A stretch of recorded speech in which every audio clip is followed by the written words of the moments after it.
United USA 2020.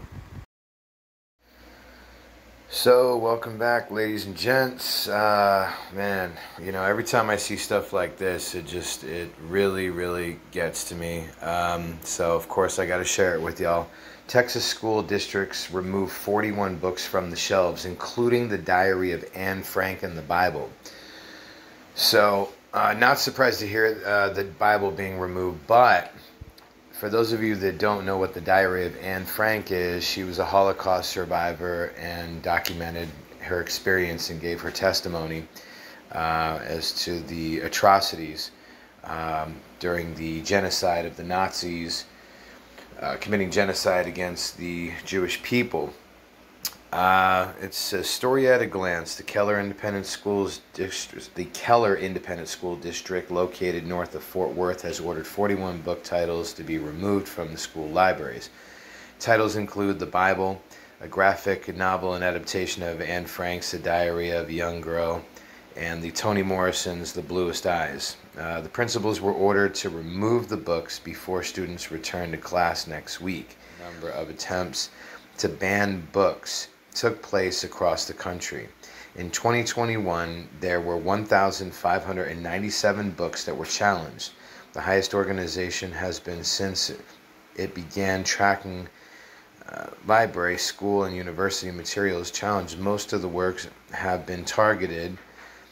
Most of the works that have been targeted are about Black or LGBTQ people. Okay, several of the books named in Price's email were some of last year's most challenged titles, including Gender Queer, a memorandum by me. The site keeps a list of all the books that parents or community members have issued a complaint about. District officials have posted a decision on what to do with each book on this list as well. For example, next to the Bible, the district notes that the complaint against the book was dropped by parent last December, and that The Bluest Eye will remain in its current location. But due to the new rule rolled out last week, all 41 books were removed from the shelves.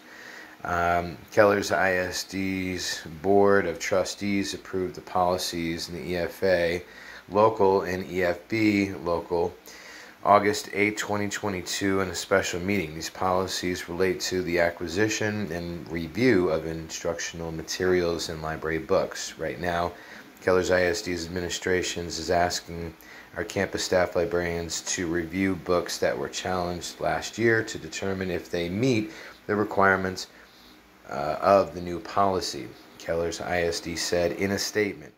It's just unbelievable to me that this continues to happen. I mean, it's no different than the book burning that was going on during World War I, II, Vietnam War, etc. The list goes on and on and on. It's crazy. It's sad and disturbing. And to see people play the race card and the gay card to do this and infringe on the rest of our rights, I mean, those books should be left there. I mean, it's part of history, and if people want to read the Bible or they want to read the Diary of Anne Frank and they want to learn about the Holocaust, then people should have the ability to do so in a public school. I mean, why do the rest of us have to bend over backwards for individuals that are infringing on the rest of our rights and pushing their pronouns and their lifestyle on the rest of us, and somehow we're being disenfranchised and being discriminated against? If you agree, please like and share.